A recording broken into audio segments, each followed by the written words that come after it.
أيا طالب العلم قم لا تنم فإن الزمان أيا طالب العلم قم لا تنم فإن الزمان. الحمد لله رب العالمين والصلاة والسلام على سيد الأنبياء والمرسلين أما بعد أعوذ بالله من الشيطان الرجيم بسم الله الرحمن الرحيم فلما استيئسوا منه خلصوا نجيا قال كبيرهم ألم تعلموا أن أباكم قد أخذ عليكم موثقا من الله لتأتونني به وقد فرطتم في يوسف فلن أبرح الأرض حتى يأذن لي أبي أو يحكم الله لي وهو خير الحاكمين. اللهم صل على محمد وعلى آل محمد كما صليت على إبراهيم وعلى آل إبراهيم إنك حميد مجيد. اللهم بارك على محمد وعلى آل محمد كما باركت على إبراهيم وعلى آل إبراهيم إنك حميد مجيد. رب اشرح لي صدري ويسر لي أمري واحلل عقدة من لساني يفقهوا قولي. اللهم انفعنا بما علمتنا وعلمنا ما ينفعنا وزدنا علما. سبحانك لا علم لنا إلا ما علمتنا إنك أنت العليم الحكيم. یوسف علیہ السلام کی زندگی پر جو مشتمل واقعہ اللہ رب العزت نے قرآن میں بیان کیا ہے، اس سلسلے کی آخری کڑی آج کے درس میں آپ کے سامنے رکھنا ہے۔ یوسف علیہ السلام کے بھائی بنیامین کے رک جانے پر، چونکہ اللہ اپنے والد سے وعدہ کر کے آئے تھے کہ ہم بنیامین کو چھوڑ کر نہیں بلکہ اس کو ساتھ میں لے کر آئیں گے، لیکن اللہ کی تدبیر سے ہوا یہ کہ بنیامین یوسف علیہ السلام کے جو ماں جائے بھائی تھے وہ بظاہر چوری کے کیس میں پکڑ لیے گئے، کیونکہ اللہ رب العالمین نے وہ تدبیر یوسف علیہ السلام کے لیے کی تھی، اور اعلان کرنے والے نے اعلان کیا کہ آپ لوگ تو چور ہو۔ یوسف علیہ السلام کے سامنے جب بات پہنچی اور بھائی لوگ اس کا انکار کرنے لگے، اور جب ثابت ہو گیا کہ اب بنیامین جائیں گے نہیں بلکہ ان کو یہاں رکنا پڑے گا، تو بھائیوں نے مطالبہ بھی کیا کہ ہم میں سے کسی ایک کو آپ رکھ لیجئے، لیکن ہمارے اس بھائی کو چھوڑ دیجئے، اس لیے کہ جو باپ ہے ہمارے یا ان کے والد جو ہیں وہ بہت بزرگ ہیں، اس بزرگی کا خیال رکھیے اور اس کو چھوڑ دیجیے۔ تو یوسف علیہ السلام نے انکار کر دیا۔ فَلَمَّا اسْتَيْأَسُوا مِنْهُ، اب یہ لوگ جب مایوس ہو گئے، پوری طریقے سے مایوس ہو گئے کہ اب کوئی گنجائش نہیں ہے کہ بنیامین کو ہم اپنے ساتھ لے جا سکیں، خَلَصُوا نَجِيًّا، تو وہ الگ ہو کر، سب سے الگ ہو کر مشورہ کرنے لگے۔ یہاں پر ایک سبق ہے کہ جب کسی معاملے میں پریشانی میں پھنس جائیں تو سب کو بیٹھ کر مشورہ کر لینا چاہیے، اس میں کوئی خیر کا پہلو نکل سکتا ہے۔ تو ان لوگوں نے آپس میں بیٹھ کر مشورہ کیا، اور جب آ رہے تھے، یہ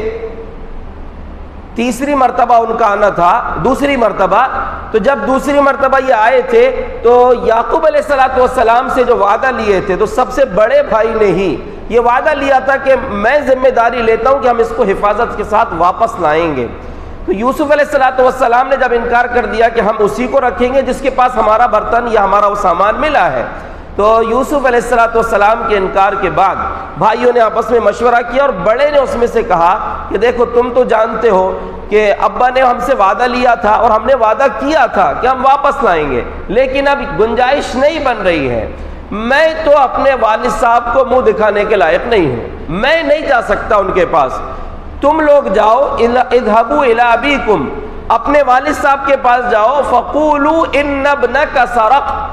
اور والد صاحب سے کہنا کہ آپ کے بیٹے نے چوری کیا ہے۔ یہاں پر بھی علیہ نے ایک بات لکھی ہے کہ ان لوگوں نے اس مشکل گھڑی میں بھی کم از کم اتنا بول دیے ہوتے کہ ابا جان بنیامین نے چوری کر لیا، اور ہم اس کی گواہی نہ دے سکے کیونکہ ہم سامنے دیکھ رہے تھے کہ وہ برتن اس کے سامان میں سے نکلا، بلکہ کیا کہہ رہے ہیں، یعنی ایک تانے کا انداز بھی کہ جس سے آپ بڑی محبت کرتے تھے اس کا تو معاملہ یہ نکلا، ان ابنک سرق، آپ کے بیٹے نے چوری کیا، وما شہدنا الا بما علمنا، اور ہم صرف وہی گواہی دے سکتے تھے جو ہم کو معلوم تھا۔ یعنی دو مطلب ہے، ایک مطلب تو یہ ہے کہ ہم نے دیکھا تھا سامنے سے کہ وہ برتن اس کے سامان میں نکلا، اس لیے ہم نے گواہی دیا کہ ہاں یہ چور ہے، اور یا پھر دوسرا مطلب ہے کہ ہم کو معلوم یہ تھا کہ ہمارا جو باپ دادا سے جو قانون یعنی جو نبیوں کا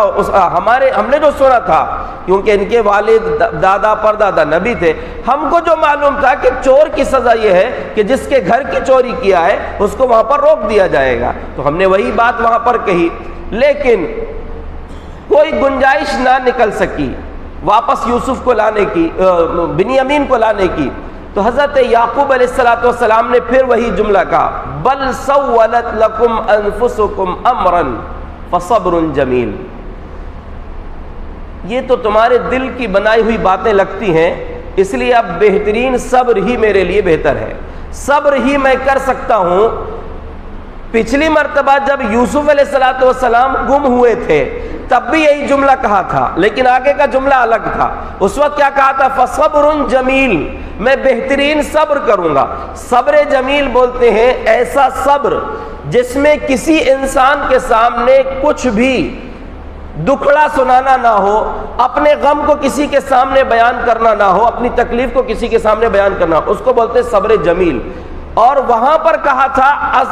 واللہ المستعان علی ما تصفون، تم لوگ جو باتیں کر رہے ہو کہ بن یوسف کو بھیڑیے نے کھا گیا، اب میں تمہاری اس سازش پر صرف یہی کہہ سکتا ہوں کہ اللہ رب العالمین ہی بہترین مددگار ہے۔ اور یہاں پر جب بنیامین کا غم آیا تو اب یہاں پچھلا غم بھی یاد آ گیا اور کہا عسى اللہ ان یأتینی بہم جمیعا، عسى اللہ ان یأتینی بہم جمیعا،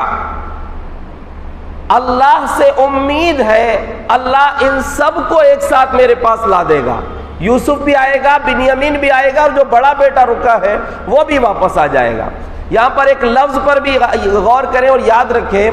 قرآن تجوید سے پڑھیں، قرآن کو سمجھنے کی کوشش کریں، سلف کے انداز میں، منہج سلف کی روشنی میں قرآن کو سمجھنا یہ لازمی چیز ہے، اور اس سے پہلے قرآن کی تلاوت صحیح کرنا لازمی چیز ہے۔ اللہ رب العزت نے قرآن کی تعلیم سے پہلے قرآن کی تلاوت کا ذکر کیا ہے۔ نبی صلی اللہ علیہ وسلم کو جو اللہ نے بھیجا، یتلو علیہم آیاتہ ویزکیہم ویعلمہم الکتاب والحکمہ، اللہ نے فرمایا کہ نبی کو جو ہم نے بھیجا ہے ان کی ذمہ داریاں کیا؟ پہلی چیز ہے قرآن کی تلاوت، صحیح طریقے سے تلاوت کرنا ضروری ہے، ورنہ تلاوت میں اگر گڑبڑی ہوتی ہے تو معنی بدل جاتا ہے۔ یہ بات یہاں اس لیے میں کہہ رہا ہوں کہ اللہ رب العالمین نے جو لفظ کہا عسى اللہ ان یأتینی بہم جمیعا، اللہ سے امید ہے کہ اللہ ان سب کو ایک ساتھ لائے گا۔ یہاں عین، اس کے بعد ہے سین اور یا، سین سے اگر عسا پڑھیں گے تو اس کے معنی ہوتے ہیں اللہ سے امید ہے، اور سین کو اگر موٹا کر دیں تو وہ صاد بن جاتا ہے، اور عین کے بعد اگر صاد پڑھیں گے تو اس کے معنی ہوں گے اللہ نے نافرمانی کیا۔ اس لیے جو حرف ہے وہی حرف ہونا۔ تو پہلے قرآن کو آپ بہت بڑی بات اگر آپ کریں، قرآن کا نافذ ہونا چاہیے، قرآن کا حکم نافذ ہونا چاہیے، کون مسلمان انکار کرے گا اس بات سے؟ یہ اسلامی قانون نہ ہو، لیکن اس سے پہلے آپ کو قرآن سمجھنا، اور سمجھنے سے پہلے آپ کو قرآن کو صحیح پڑھنا لازم ہے کہ آپ کا حرف صحیح ہو، حروف کے مطابق، یعنی تجوید کے مطابق آپ کا قرآن ہونا چاہیے۔ اس انداز میں آپ پڑھیں گے تو معنی صحیح رہے گا، ورنہ معنی بدل جاتا ہے۔ تو اللہ رب العالمین سے امید کا اظہار کرتے ہوئے یعقوب علیہ السلام نے فرمایا اللہ سے امید ہے کہ انشاءاللہ اللہ رب العالمین ان سب کو ایک ساتھ واپس لا دے گا۔ وَتَوَلَّ عَنْهُمْ وَقَالَ يَا أَسَفَ عَلَى يُوسُفَ وَابْيَضَّتْ عَيْنَاهُ مِنَ الْحُزْنِ وَهُوَ كَظِيمٌ، کہا کہ ایک طرف ان سے بھائیوں ان کے اپنے بیٹوں سے رخ پھیر لیا اور کہا کہ ہائے افسوس یوسف پر، یعنی بھائی لوگ جب وہاں سے واپس آئے، ایک اور رک گیا وہیں، بقیہ جو آئے تھے ان لوگوں نے خبر دیا کہ ایسا ایسا ہو گیا، اور خبر دینے سے پہلے کیا کہا تھا؟ وَاسْأَلِ الْقَرْيَةَ الَّتِي كُنَّا فِيهَا وَالْعِيرَ الَّتِي أَقْبَلْنَا فِيهَا وَإِنَّا لَصَادِقُونَ، کہا کہ وہ بستی والوں سے پوچھ لیجئے جہاں ہم تھے، اس قافلے والوں سے پوچھ لیجئے جس قافلے میں ہم آئے ہیں، یقیناً ہم سچے ہیں، ہم جھوٹ نہیں بول رہے ہیں کہ جیسے اس وقت ہوا تھا ویسا ابھی بھی ہوا ہے، نہیں ہے، ہم سچے ہیں، واقعی بنیامین سے چوری ہو گئی، انہیں چوری کر لیا، تو آپ ہماری بات کو یقین کریں۔ لیکن یوسف علیہ السلام کا غم پھر سے یاد آ گیا، تو یعقوب علیہ السلام نے کہا یا اسفا علی یوسف، ہائے افسوس یوسف پر۔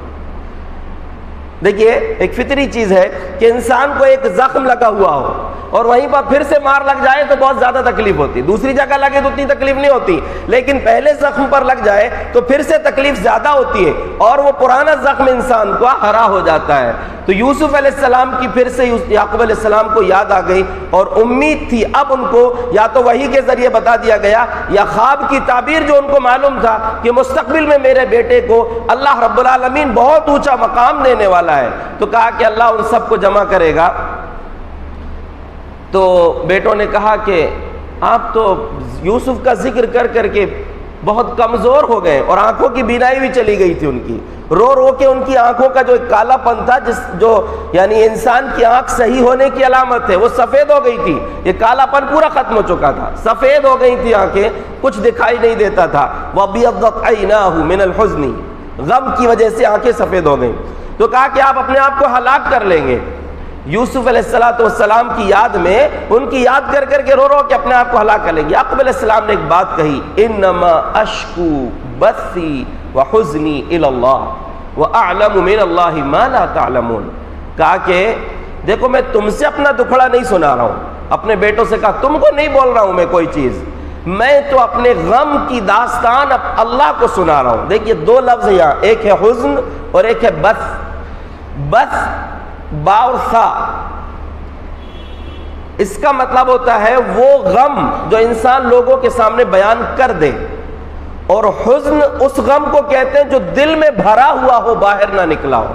یعقوب علیہ السلام کے پاس دونوں تھے، ایک تو کچھ اپنے بیٹوں کے سامنے بول بھی دیا اور غم دل میں بھی بھرا ہوا تھا، تو کہا کہ میرے یہ دونوں قسم کے زخم جو ہے اللہ رب العالمین کے سامنے میں بیان کر رہا ہوں، تم سے مجھے کوئی مسئلہ نہیں ہے، تمہارے سامنے نہیں بیان کر رہا ہوں، اور میں اللہ رب العالمین کے سامنے اپنے غم بیان کر کے یہ بھی تم کو بتا دوں کہ اللہ کی طرف سے میں وہ بات جانتا ہوں جو تم نہیں جانتے۔ اور دیکھیے دوسرے کے غم کو ہمیں اپنے دل میں بھی اس کا احساس کرنا چاہیے، یا دوسرے کے غم کو دیکھ کر اپنے بارے میں بھی انسان کو سوچنا چاہیے۔ حضرت عبداللہ بن شداد رحمۃ اللہ علیہ، صحیح بخاری میں ہے، انہوں نے کہا سمعت نشیج عمر بن الخطاب فی الصلاة وانا وكنت في اواخر الصفوف وهو يقرأ انما اشکو بثی وحزنی الى اللہ۔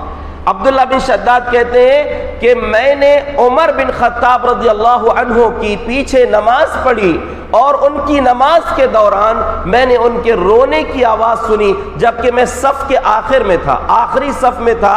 اس وقت میں نے ان کے رونے کی آواز سنی اور وہ اسی آیت کی تلاوت کر رہے تھے نماز میں کہ میں اپنے غم کا مداوع اللہ سے کرنا چاہتا ہوں، اللہ کے سامنے اپنے غم کو پیش کر رہا ہوں۔ تو اس آیت کو پڑھ کے حضرت عمر بن خطاب رضی اللہ عنہ خوب رو رہے تھے۔ تو انسان کو دوسرے کے غم کو اپنا بھی غم سمجھنا چاہیے، اور جب یہ غم انسان دوسرے کا اپنا سمجھ لے گا تو اس کی مدد کرے گا، اس کے غم میں اس کا ساتھ دینے کی کوشش کرے گا۔ یعقوب علیہ السلام کے سامنے اب مسئلہ یہ تھا کہ صبر ہی کر سکتے ہیں، لیکن ایک باپ کا حوصلہ بلند ہونا چاہیے، یا سماج کا جو بڑا انسان ہے اس کا حوصلہ بلند ہونا چاہیے۔ یعقوب علیہ السلام نے اپنے بیٹوں سے کہا یا بنی اذهبوا فتحسسوا من یوسف واخیہ ولا تیأسوا من روح اللہ انہ لا ییأس من روح اللہ الا القوم الکافرون۔ کہا کہ اے میرے بیٹوں، جاؤ یوسف کو اور اس کے بھائی کو تلاش کرو، اور اللہ کی رحمت سے مایوس بالکل مت ہونا۔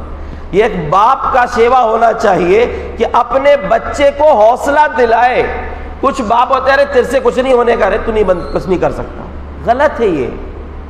اپنے بیٹے کو اگر آپ یہ بول رہے ہیں کہ تجھ سے کچھ نہیں ہوگا، تجھ سے کچھ نہیں بنے گا، غلط بات ہے یہ۔ یوسف علیہ السلام کی کے غم سن کے، ان کے غم کو تازہ ہو جانے کے بعد یعقوب علیہ السلام اپنے ان بیٹوں سے کہہ رہے ہیں جو دو بیٹوں کو، یعقوب علیہ السلام کے 2 بیٹوں کو گم کر چکے ہیں اور اب تیسرا بیٹا بھی وہاں رک گیا ہے، ان اپنے بیٹوں سے کہہ رہے ہیں اے میرے بچوں جاؤ تو صحیح، فتحسسوا من یوسف، یوسف کو بھی ڈھونڈو، وَأَخِيهِ، اس کے بھائی کو بھی ڈھونڈو۔ اچھا دونوں بھائیوں کو کیوں نہیں کہا؟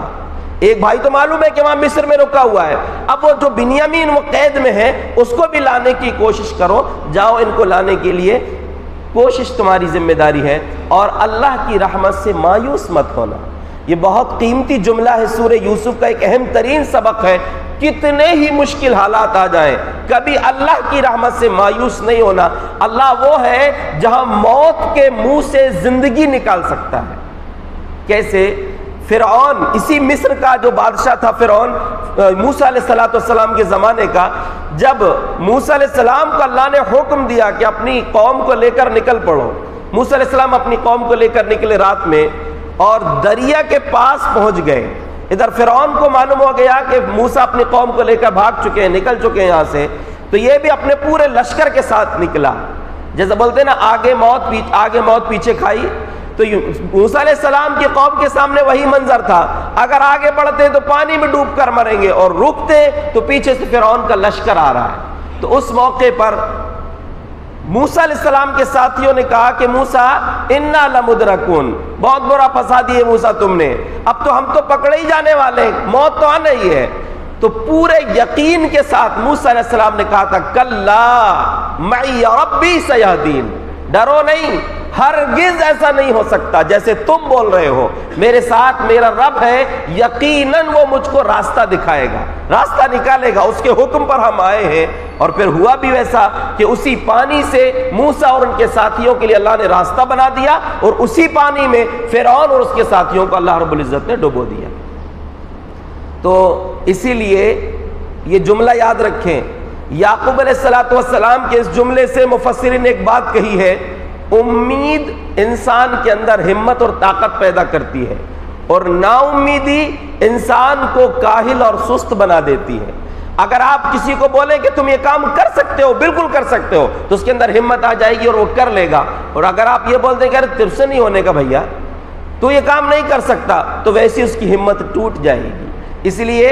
باپ کو چاہیے کہ چاہے کتنے مشکل حالات ہوں اپنے بیٹوں کو امید دلائیں، یا جو بھی بڑے ہیں ان کو چاہیے اپنے چھوٹوں کو امید دلانے والی بات کریں۔ یوسف علیہ السلام کے بھائی تیسری مرتبہ اب مصر جا رہے ہیں، مصر پہنچے ہیں، جب یوسف علیہ السلام کے سامنے حاضر ہوئے تو اب گئے ہیں تو اب بولنے کا انداز الگ ہے، اب جا کر اپنی محتاجی کو بیان کر رہے ہیں۔ کہا یا ایھا العزیز مسنا واہلنا الضر وجئنا ببضاعۃ مزجاۃ فاوف لنا الکیل وتصدق علینا ان اللہ یجزی المتصدقین۔ کہا کہ اے عزیز مصر، اب تک نہیں پہچانے، یوسف علیہ السلام پہلی نظر میں پہلی بار آئے تھے تو پہلی نظر میں پہچان لیے تھے کہ میرے بھائی ہیں، یہ بھائی تیسری بار آنے کے بعد بھی نہیں پہچانے کہ یہ یوسف ہے۔ کہا کہ اے عزیز مصر، ہم کو اور ہمارے گھر والوں کو بہت تکلیف پہنچی ہے، اور اب ہم جو آئے ہیں ہمارے پاس کچھ بھی نہیں ہے، جو پیسے تھے وہ سب خرچ ہو چکے، یہ چند کھوٹے سکے لے کر آئے ہیں، یہ کھوٹی پونجی لے کر آئے ہیں، اسی کو لے لو اور ہم کو ہمارا غلہ پورا دے دو، وتصدق علینا، ہم پر صدقہ کر دو، ہم پر رحم کرو، اب ہم رحم کے لائق ہو چکے ہیں، ہم پر صدقہ کر دو۔ اللہ رب العالمین صدقہ کرنے والوں کو پسند کرتا ہے۔ یوسف علیہ السلام نے جب دیکھا کہ میرے اپنے بھائی میرے سامنے غم بیان کر رہے ہیں، ان کو یہ نہیں معلوم کہ میں ان کا بھائی ہوں، یوسف علیہ السلام کا دل بھر آیا، اب برداشت نہ ہو سکی، تو یوسف علیہ السلام نے کہا هل علمتم ما فعلتم بیوسف واخیہ اذ انتم جاہلون، جانتے ہو تم نے یوسف اور اس کے بھائی کے ساتھ کیا کیا تھا جب تم نادان تھے؟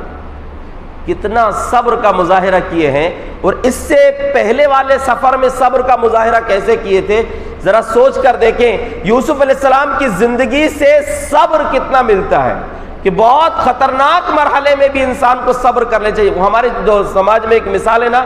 خون کی گھونٹ پی کے رہ جانا، کبھی ایسا ہوتا ہے کہ انسان کو بہت غصہ ہے لیکن صبر کرنا پڑتا ہے. جب بنیامین کی چوری ثابت ہوئی کہ انہوں نے چوری کیا ہے تو بھائیوں نے یوسف علیہ السلام کے سامنے کیا کہا تھا؟ جب دیکھے کہ اب بنیامین تو پھنس گیا، کہا کہ ان سرق فقد سرق اخ له من قبل،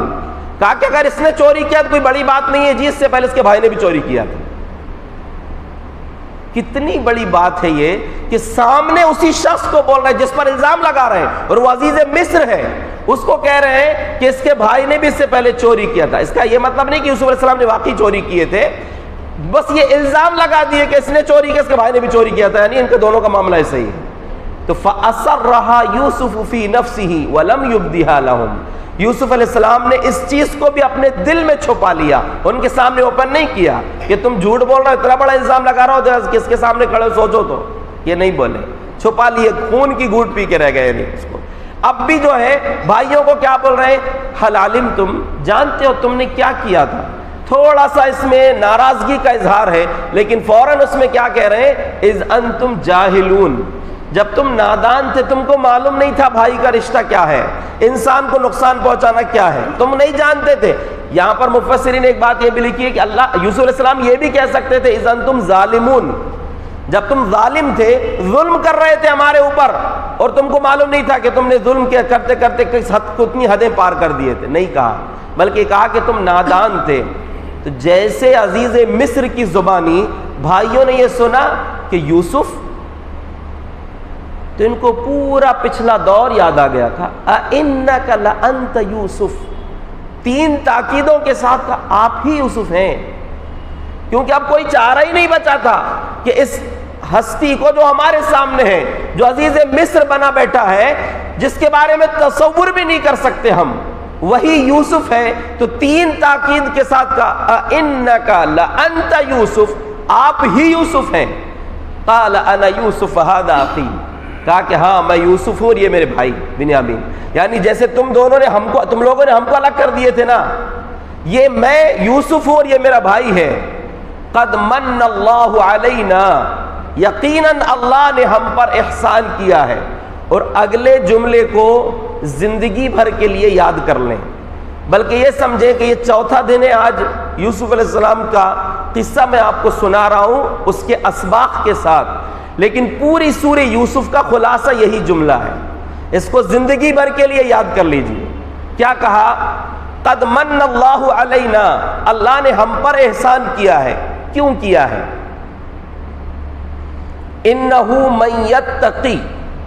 ویصبر فإن اللہ لا یضیع اجر المحسنین. 3 جملے ہیں. کہا کہ لوگوں کا اپنے بھائیوں سے کہا کہ سنو، اللہ نے ہم پر احسان کیا ہے اور اس مقام تک کیوں پہنچایا ہے. یقیناً جو انسان متقی بن جائے، پرہیزگار بن جائے، اپنی زندگی میں تقوی لے آئے، صحیح معنوں میں متقی بن جائے، وَيَصْبِرْ، اور صبر کرے. یوسف علیہ السلام نے دیکھی کیسے تقوی اور صبر کا مظاہرہ کیا ہے پورے اس واقعے میں. عزیز مصر کی بیوی کے موجودگی میں کیسے اپنے آپ کو بچا کر تقوی کی اعلیٰ مثال پیش کی ہے. کنویں میں ڈالے گئے وہاں کیسے صبر کیے ہیں، مصر کے بازار میں بیچے گئے کیسے صبر کیے ہیں، الزام لگا کر قید خانے میں ڈال دیا گیا صبر کیے ہیں، کئی سال تک بے گناہ قید میں رکھے گئے صبر کیے ہیں. اس آدمی نے جس کو کہا تھا کہ بادشاہ کے پاس میرا ذکر کرنا، جا کر بھول گیا، کئی سال بعد آ کر ایک اور خواب کی تعبیر پوچھا ہے، صبر کیے ہیں. یہ نہیں کہا کہ اب یاد آئی ہے تجھے، اور صبر کرنے کے بعد پھر صبر کیے ہیں کہ اس کو خواب کی تعبیر بتائے ہیں، اور صرف تعبیر ہی نہیں بتائی، تدبیر بھی بتائے ہیں. اتنا صبر کیا ہے. بھائیوں نے منہ پر کہا ہے کہ تو چور ہے، اس نے چوری کیا ہے، اس کا بھائی بھی تھا، ان کو نہیں معلوم کہ یہی بھائی ہے. اتنا صبر کیے ہیں. تو تقوی اور صبر،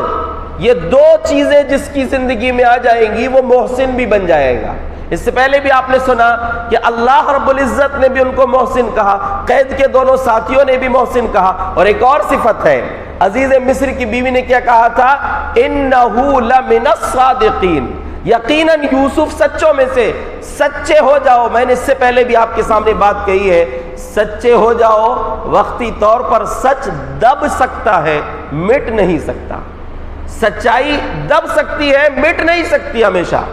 اسی لیے یوسف علیہ السلام نے کہا انہ من یتقی ویصبر، جو انسان متقی ہو جائے، صبر کر لے، فإن اللہ لا یضیع اجر المحسنین، یقیناً اللہ رب العالمین احسان کرنے والوں کے اجر کو ضائع نہیں کرتا۔ جب یہ ثابت ہو گیا، واضح ہو چکا کہ یہ میرے بھائی ہیں، یہ ہمارا بھائی ہے، تو اب یہ لوگ اقرار کر لیا اپنے گناہ کا، کہا کہ تاللہ لقد آثرک اللہ علینا وإن كنا لخاطئین، اللہ کی قسم یوسف، اللہ نے تجھ کو ہم پر ترجیح دیا، ہم پر تجھے فوقیت دیا ہے، یقیناً ہم لوگ ہی گنہگار ہیں۔ خاطئین، ایک ہوتا ہے خاطی اور ایک ہوتا ہے مخطی، مفتی نہیں، مخطی، میم خا تا یا۔ خاطی بولتے ہیں جو جان بوجھ کر غلطی کرے، یہ جان بوجھ کر کیے تھے لوگوں نے غلطی، اور ایک ہوتا ہے مخطی جو غلطی کرنا نہیں چاہ رہا تھا، دھوکے سے ہو گئی اس سے غلطی،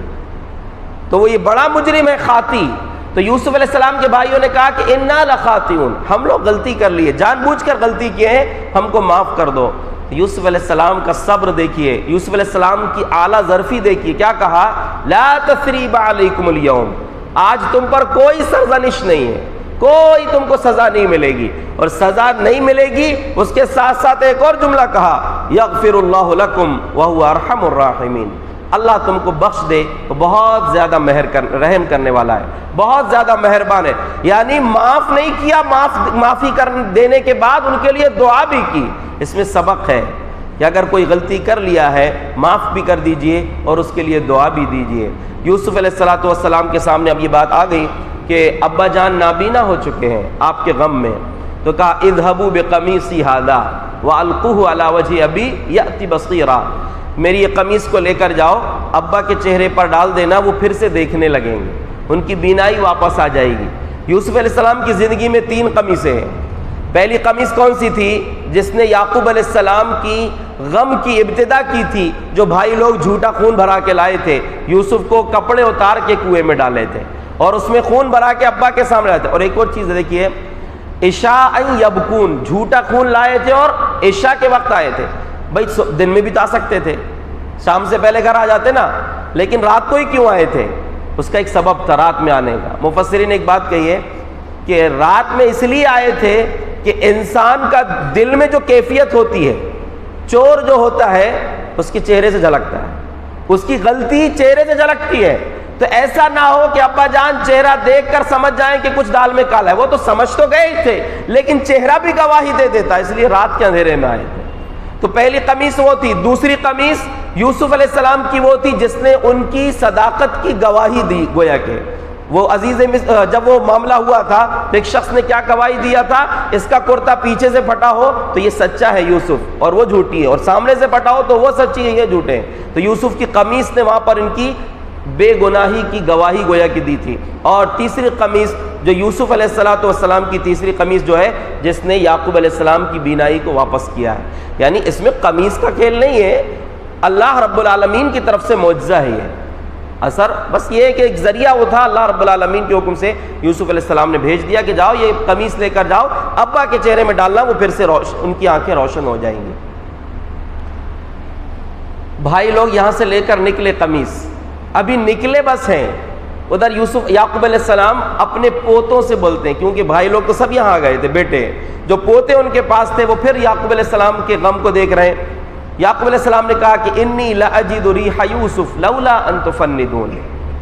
کہا کہ دیکھو مجھے یوسف کی خوشبو آ رہی ہے، اگر تم مجھ کو پاگل نہ سمجھو، یہ نہ کہو کہ عجیب آدمی ہو، کہاں یوسف برسوں ہو گئے اور اس کی خوشبو تم کو کہاں سے آنے لگی؟ کہا کہ اگر تم مجھے دیوانہ نہ سمجھو تو ایک بات کہوں کہ یوسف کی خوشبو آ رہی ہے۔ کہا کہ عجیب بات ہے، آپ تو اس کو یاد کر کر کے اپنے آپ کو ہلاک کر لیں گے۔ کہا کہ انی عالم من اللہ ما لا تعلمون، بچوں اللہ کی طرف سے جو علم مجھ کو ہے تم نہیں جانتے۔ فلما ان جاء البشیر القاہ علی وجہہ فارتد بصیرا، وہ بھائی لوگ جب یہ قمیص لے کر آ گئے، گھر پہنچے، چہرے پر ڈالا تو روشنی واپس آ گئی۔ جیسے روشنی واپس آئی،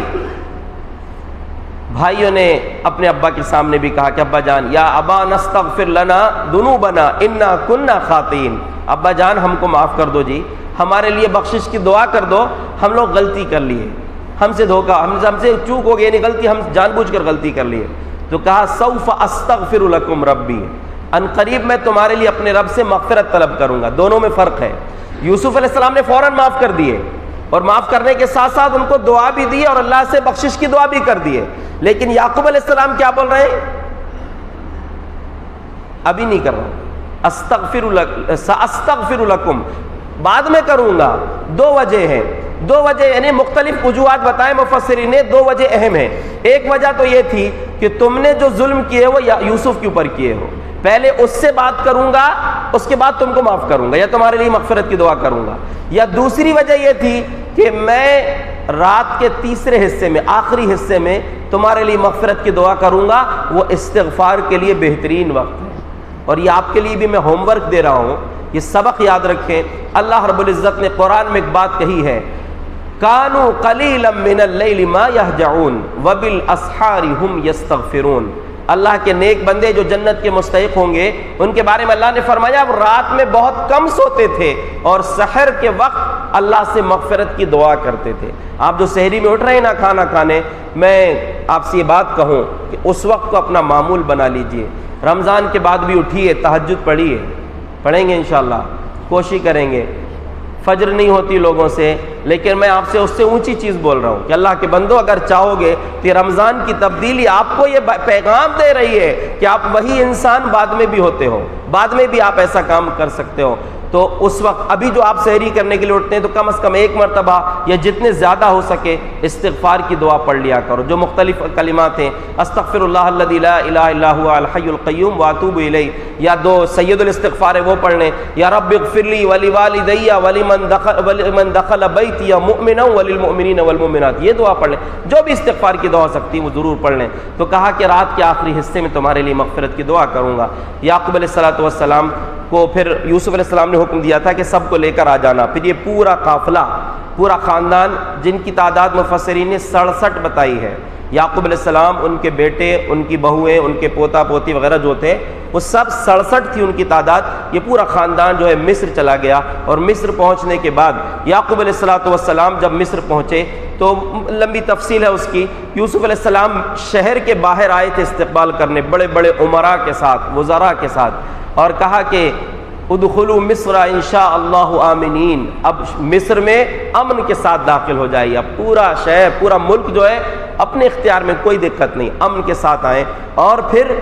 اپنے تخت میں اپنے والدین کو بٹھایا۔ دیکھیے شروع میں ایک بات آئی تھی کہ یوسف اور بنیامین کی جو والدہ تھی ان کا انتقال ہو گیا تھا، یہ کچھ مفسرین نے کہا ہے، لیکن زیادہ مضبوط بات یہ سمجھ میں آتی ہے کہ یہاں والد ابوئی ہی کہا ہے اللہ نے، ان کے ماں باپ۔ تو ان لوگوں نے، جو مفسرین کہتے ہیں کہ والدہ کا انتقال ہو گیا تھا، ان کا کہنا ہے کہ وہاں ان کی خالہ سے پھر یعقوب علیہ السلام نے نکاح کیے تھے، تو الخالہ بمنزلۃ الام، خالہ ماں کے مقام پر ہوتی ہے، لیکن قرآن کہہ رہا ہے کہ وہ ان کے والدین تھے، تو ممکن ہے کہ وہی ماں ان کی زندہ ہو، تو وہ ماں باپ دونوں کو تخت پر بٹھایا، اور پھر یوسف علیہ السلام کے لیے لوگوں نے سجدہ کیا، سارے دربار نے سجدہ کیا، یعقوب علیہ السلام، ان کی بیوی نے سجدہ کیا، اور پورے بھائیوں نے سجدہ کیا۔ تو یوسف علیہ السلام نے کہا ھذا یا ابتی ھذا تأویل رؤیای من قبل قد جعلها ربی حقا، ابا جان یہ میرے پہلے خواب کی تعبیر ہے جو برسوں پہلے میں نے دیکھا تھا، آج اس کی تعبیر پوری ہو چکی۔ اور یہاں پر سجدہ جو کیے تھے وہ سجدہ تعظیمی تھا، عبادت والا سجدہ ہی تھا باقاعدہ جیسے ہم سجدہ کرتے ہیں، لیکن وہ سجدہ تعظیمی تھا، اور اس سجدے کو بھی شرک کے راستے بند کرنے کے لیے مکمل طور پر اللہ رب العالمین نے شریعت میں حرام کر دیا ہے۔ اب تعظیمی سجدہ بھی کسی کے لیے نہیں کر سکتے، عبادت والا سجدہ تو بہت بڑی بات ہے۔ تو یوسف علیہ السلام نے کہا کہ اے والد صاحب، والد محترم، اللہ نے یہ میرا خواب سچا کر دکھایا، اور پھر کچھ نعمتوں کا ذکر کیا۔ وَقَدْ أَحْسَنَ بِي إِذْ أَخْرَجَنِي مِنَ السِّجْنِ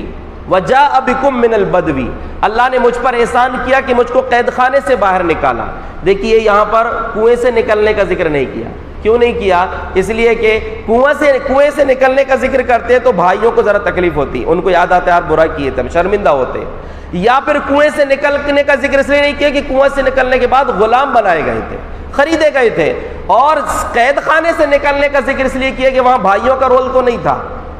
معاملہ کسی اور کا تھا۔ اور دوسری چیز قید خانے سے نکلنے کے بعد عزیز مصر بنے تھے، مصر کے تخت پر بیٹھے تھے، اس لیے وہ عزت والی بات تھی تو اس کا ذکر کیا۔ اور دوسری نعمت ذکر کیا کہ اللہ نے آپ لوگوں کو اس جنگل والے علاقے سے، دیہات سے نکال کر میرے پاس شہر ملا دیا، یہ بھی اللہ کی ایک نعمت ہے۔ تو اس کے بعد کہ اللہ نے، شیطان نے میرے اور میرے بھائیوں کے بیچ میں دشمنی ڈالا دیا تھا۔ کتنی پیاری بات ہے، کتنا اچھا انداز ہے کہ بھائیوں کو دوش نہیں دے رہے ہیں، کہہ رہے ہیں کہ شیطان نے ہم لوگوں کے بیچ میں اختلاف کرا دیا تھا، اب مل گئے الحمدللہ۔ اس کے بعد پھر یوسف علیہ السلام نے آخری بات جو کہی ہے، رب قد آتیتنی من الملک، اے میرے رب تو نے مجھ کو بادشاہت دیا یا بادشاہت کا ایک حصہ دیا، جو بھی ہو اللہ رب العالمین نے جو ملک میں ان کو اختیار دیا تھا، اس کے بارے میں کہا کہ اللہ تو نے مجھ کو یہ مقام عطا کیا، وعلمتنی من تأویل الاحادیث، باتوں کو سمجھنے کی توفیق دیا کہ مسئلے کو میں باریکی سے سمجھ جاؤں، خوابوں کی تعبیر میں نے بتائی، جو تو نے علم مجھ کو عطا کیا، یہ نعمتیں تو نے مجھ کو دیا، تو دنیا اور آخرت میں میرا ولی ہے، اب تجھ سے فریاد یہ ہے۔ اب سوچئے پوری زندگی کیسی کیسی گزری، آپ نے سنا، آخر میں اللہ نے عزت دیا ہے، خوب بڑا مقام دیا ہے، لیکن ان ساری نعمتوں کے بعد یوسف علیہ السلام دعا کر رہے ہیں، اے میرے رب توفنی مسلمہ، میرے رب مجھ کو وفات دینا تو فرما برداری کی حالت میں موت دینا، مسلمان بنا کر مجھ کو موت دینا، فرما برداری کی حالت میں موت دینا، وَأَلْحِقْنِي بِالصَّالِحِينَ، اور نیک لوگوں سے مجھ کو ملا دینا۔ یہاں پر یہ نہیں ہے کہ اب یوسف علیہ السلام نے موت کی دعا کی ہے کہ اللہ بس اب ہو گیا، اب نہیں، موت کی دعا نہیں کی، موت تو تیرے اختیار کی بات ہے، جب تو موت دے گا تو موت اچھی دینا، یہ دعا کی ہے۔ اچھی موت کی دعا کر سکتے ہیں، کیونکہ یوسف علیہ السلام کی دعا میں کہیں سے بھی نہیں لگ رہا ہے کہ موت کی دعا کر رہے ہیں، وہ تو اب تو اونچے مقام میں ہے نا، اب کیوں موت کی دعا کریں گے، بلکہ انہوں نے کہا کہ اللہ جب بھی موت دینا تو مسلمان کی حالت میں، فرما برداری کی حالت میں موت دینا اور نیک لوگوں سے ملا دینا۔ اس لیے نبی صلی اللہ علیہ وسلم کا بھی فرمانی ہے، دیکھیے کہ جب کوئی مصیبت تم پر آئی ہے، کبھی کبھی ہوتا ہے کہ انسان بہت زیادہ تکلیف میں، برداشت نہیں ہو رہی ہے اس سے، بولتا ہے اللہ کے پاس اب اٹھا لے، نہیں، غلط بات ہے۔ دعا کیا کرنا چاہیے ایسے موقع پر؟ پیارے نبی نے ہمیں دعا سکھلائی صلی اللہ علیہ وسلم، اللہم احینی ما کانت الحیات خیرا لی، اللہ جب تک زندگی میرے حق میں بہتر ہے تو مجھ کو زندہ رکھنا،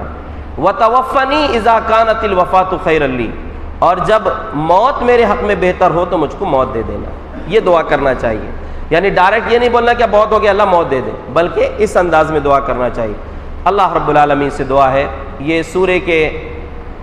واقعے کی روشنی میں جو اسباق ہم نے سنا ہے ان کو ہمیں سمجھ کر اپنی زندگی میں ان کے مطابق عمل کرنے کی توفیق عطا فرمائے۔ اللہ رب العزت یوسف علیہ السلام کی زندگی کا جو بہترین خلاصہ ہے، اِنَّهُ مَن يَتَّقِي وَيَصْبِرْ فَإِنَّ اللَّهَ لَا يُضِيعُ أَجْرَ الْمُحْسِنِينَ، اس کو ہماری زندگی کا شیوا بنا دے، صحیح معنوں میں اس کے مطابق ہمیں زندگی گزارنے کی توفیق عطا فرمائے۔ اور ایک چیز یہ بھی ہے کہ اس کے بعد یوسف علیہ السلام